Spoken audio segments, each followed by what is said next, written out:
which is which. So again, for it to be linear, the first difference, and it doesn't matter if they give you a table of coordinates. If they give you coordinates, just write them vertically.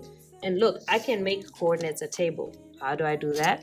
I draw a table where the comma is and where the parentheses is, and x, y. Look at that. Now it's a table, so it's going to be the same exact thing. All right, so here's a table. From this table, is it linear, exponential, quadratic? It's linear if the first difference is constant in y. So here's y. Should be my first difference from here to here is the same number all the way down. So let me check. Negative 13 minus negative 11 is negative 2. So am I subtracting 2 every time? So negative 13 minus 2. Does that give me that? Yes, it does. Negative 15 minus 2. Does that give me that? Yes, it does.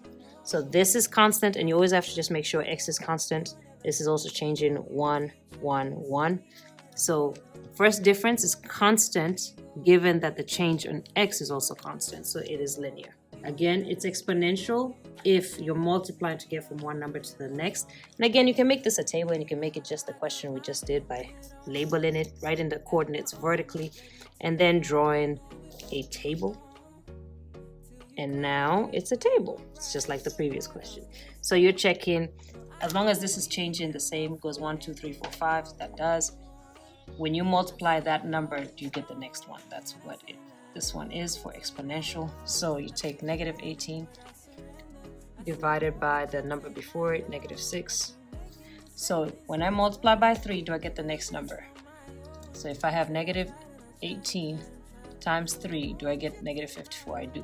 Times 3, yes I do. Times 3, yes I do.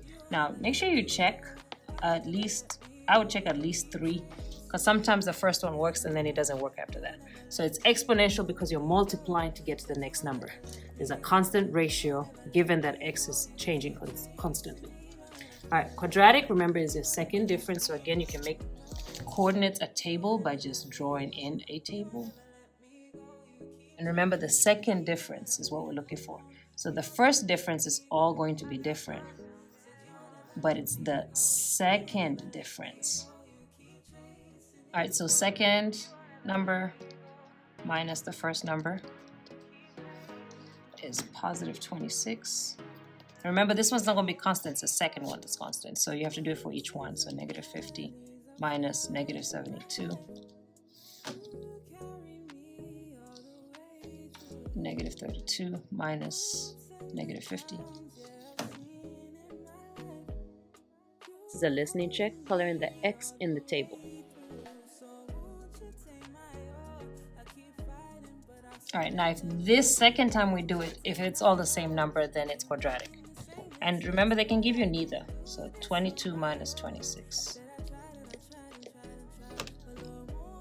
So am I subtracting 4 each time? So I start with 22 minus 4. Do I get the next number? I do. Minus 4. Do I get the next number? I do. Minus 4. Do I get the next number? Yep, I do. So all of these is minus 4, which means this is the first difference. The second difference is constant, given that x is also changing constantly. So the change in x is constant. Negative 7, negative 6. Yeah, it's going up in ones. All right, so the second difference is constant, then it is quadratic.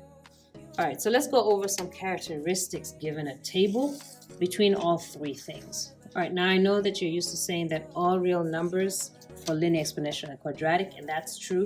Here's the second condition where you have to be careful. So real world problems, and when they only give you certain numbers, they don't give you the whole thing. So the domain is going to be your x values. Range is going to be your y values. It's only what they give you when they don't give you an equation or a graph. Okay, so they give me for x, they give me 1, 2, 3, 4. So that's my domain. Because they don't give me anything else. They're not telling me it's all of it. I just know it's a linear one, but they don't give me the whole equation. Your range is your y. So what is my range? And if you see the same number twice, you don't write it twice. And that's it. Okay. So domain is x, range is y. What's the domain? 1 through 5 in order. What's the range in order of what they give you?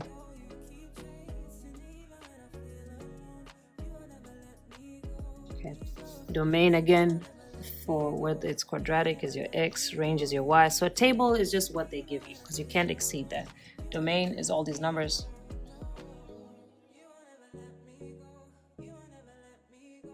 Range, all these numbers in order, and if there's anything repeating, don't write it down twice. Okay. All right, so that's your domain and range. All right, your average rate of change, let me see if they have, they don't have it, so I need to find, if I don't have the number that I need for average rate of change, I need to find the equation so I can find it. Okay, if they're asking me f of 12 when x is 12, I don't have that, so again I need to find the equation so I can answer both of these questions. In a test, they'll just ask you what this is and you'll have to figure out that you need the equation first. So how do I find an equation? This one I won't do with the calculator because it's just easy. Linear, remember, is y equals mx plus b, where m is your slope. So y equals, your slope is -2 change in y, which is -2 over the change in x, which is, how is this change in add in 1? X plus b, what's your y-intercept where x is 0, so I have to go back 1. So if I go back 1, instead of subtracting 2, I need to add 2. So -11 plus 2 would be -9. So -9, so this is y equals -2x minus 9. Or you can go stat, edit, put in the table, then hit second, then stat, calculate, and find it. All right, average rate of change. So now that I have my equation, I go ahead and put it in. Y equals -2x minus 9. Okay, I want this, so I'm going to hit second table. And look, I'm just going to check to make sure I got the right equation. 1, -11, 2, -13, 3, -15. Cool. I'm looking for when x is equal to 12. So I'm just going to go down to 12. Boom. What's y? -33. So f of 12 is equal to -33. Average rate of change, box minus box over box minus box. x1, x2, y1, y2. When x is -1, y is -7. When x is 4, y is -17. All right, put them in. So y2 is -17, y1 is -7, x2 is 4, x1 is -1. Put that in the calculator. Second quit. -17 minus -7, -10.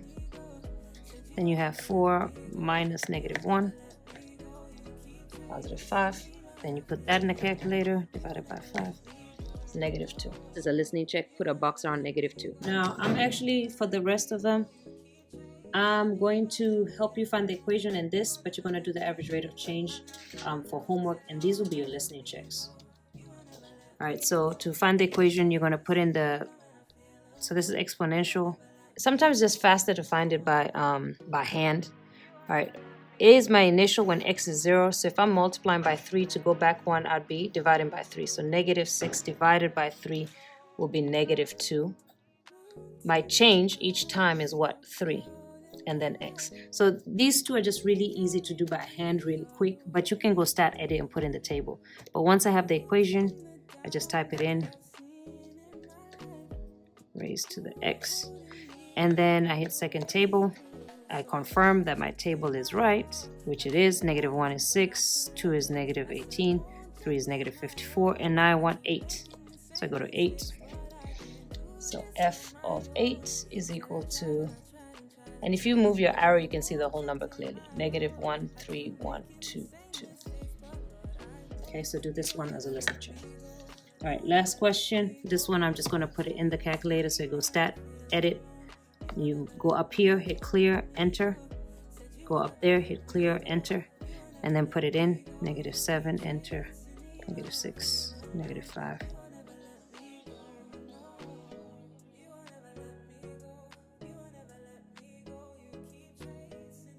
All right, then because I know it's quadratic y, the second difference is constant, I'm going to go stat, calculate, go down to quadratic, press enter. And here it is, so it's -2x squared. So equation is y equals -2x squared. Then you're going to go punch it into y equals. Yeah, -2x squared. And then you can hit table. And you can see when f is -10, why f of -10 is equal to -200. All right, now if you don't want to do that, if you just -2, and then instead of x, you can put your actual x value, and you see you get the same answer. All right, so that's it. Let's practice.